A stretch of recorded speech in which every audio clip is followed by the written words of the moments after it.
Friends, Mahanadi என்ற எபிசோடில் என்ன நடக்கலாம் அப்படிங்கிறத பற்றி பார்க்கலாம். இன்றைக்கான எபிசோட் இன்ட்ரெஸ்டிங்கான எபிசோட் அப்படின்னே சொல்லலாம். காவேரி வீட்டிலேருந்து பசுபதி வெளியில் போனதுக்கப்புறம் காவேரியோட அம்மாவுக்கு ஒன்றுமே புரியல. அப்படியே கண் கலங்கி போகிறாங்க. என்ன நடக்குது அப்படிங்கிற மாதிரிலாம் ரொம்ப அப்படியே அதிர்ச்சியோடு கேட்டுக்கிட்டு இருக்காங்க. காவேரி எப்பயும் போல் அப்படியே நார்மலாக சிரிச்சுக்கிட்டு தான் இருக்காங்க. ஏன்னா அவங்களுக்கு தான் நடக்கிற எல்லா விஷயமும் தெரியல. அதனால் கங்கா ஒரு பக்கத்து கோவத்தில் இருக்காங்க. பாட்டியும் சும்மா அப்படியே அதிர்ச்சியில் தான் இருக்காங்க. அதுக்கப்புறம் எல்லா விஷயத்தையும் சொன்னதுக்கப்புறம் பார்த்தோன்னா இப்போ காவேரியோட அம்மா சாரதா இருக்காங்களா, ரொம்ப எமோஷனல் ஆகிடுறாங்க. அந்த வீட்டு பத்திரம் எல்லாத்தையும் கொண்டு போய் பார்த்தா அவங்க அப்பா இருக்காங்களா, அவங்களுக்கு முன்னாடி அந்த ஃபோட்டோக்கு முன்னாடி வச்சு அப்படியே ரொம்பவுமே அப்படி மனசு கஷ்டத்தோடு கையெடுத்து கும்பிட்டு எல்லாம் வேண்டிக்கிறாங்க. அடுத்து பார்த்தோம்னா இங்கே காருக்குள்ளார விஜய், நிவின், குமரன் 3 பேர்த்தையும் காட்டுறாங்க. இப்போ பசுபதி வந்து அவங்க சொன்ன இடத்துக்கு வந்துட்டு ஆளை காணாமல், அவங்க பையனை காணாமேன்னு சொல்லி எல்லா இடத்துலையும் தேடுறாங்க, பதறாங்க, கதறாங்க, அழுகுறாங்க. ஆனால் இது எல்லாத்தையும் பார்த்தோம்னா விஜய் வந்து காருக்குள்ளார உட்காந்து பார்த்துட்டு தான் இருக்காங்க. இவங்க 3 பேரும் ஒரு கட்டத்தில் ஃபோன் பண்ணி பேசும்போது, நீ அழுதது, பதறினது, ஓடினது, ஓடியாந்து எல்லாத்தையும் நாங்கள் பார்த்துக்கிட்டு தான் இருந்தோம். இந்த மாதிரி தானே இருக்கும் நீ செய்யும்போது மற்றவங்களுக்கும் அப்படிங்கிற மாதிரிலாம் அந்த விஷயத்தை சொல்லி மிரட்டுறாங்க. கடைசியில் பார்த்தோம் அப்படின்னா வந்து வழக்கம் போல் பசுபதி அப்படியே பஞ்சு டயலாக்லாம் நிறையா பேசுகிறாங்க. இப்போ லைட்ஸ் ஆன் அப்படின்னு சொன்னதுக்கப்புறம் பார்த்தா அந்த இடத்துல ராகவ கட்டி போட்டு வச்சுருக்காங்க. இப்போ பசுபதி வந்து பதறி அடிச்சுட்டு முன்னாடி ஓடியாடுறாங்க. ஓடியாந்ததுக்கப்புறம் அப்பயும் அந்த மாதிரி பேசுகிறாங்க.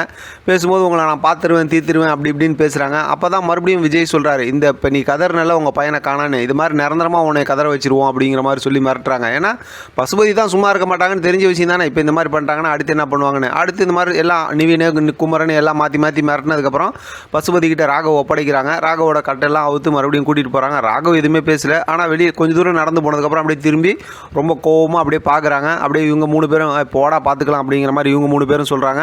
அதுக்கப்புறம் இங்கே பார்த்தோம் அப்படின்னாக்கா அப்பளம் டெலிவரி கொடுக்கறதுக்காக காவேரி ரொம்ப நார்மலாக கேஷுவலாக எல்லாம் கணக்கு வழக்கு பார்த்துக்கிட்டு இருக்காங்க. அங்கே பார்த்தா கங்கா வராங்க. வந்ததுக்கப்புறம் சொல்லவா வேணும், கங்காவுக்கு என்ன தான் ஆச்சு, நம்ம டேரக்டருக்கு என்ன ஆச்சுன்னு தெரியல. முதல்ல மகாநதியை வந்து பொறுத்த வரைக்கும் கடந்த ஒரு 2-3 வாரமாகவே நான் ஒன்றும் சொல்கிறதுக்கு இல்லை அப்படிங்கிற மாதிரி தான் இருக்குது. இருந்தாலும் நம்ம எப்படி எந்த மாதிரி இருந்தாலும் நம்ம விஜய் காவேரி விட்டு கொடுக்க முடியாது இல்லையா. அப்படி பார்க்கும்போது பார்த்தோம் அப்படின்னாக்கா கங்கா வந்து வழக்கம் போல் காவேரி கிட்ட சம்மந்தம் இல்லாமல் ஒரு சண்டையை போடுறாங்க.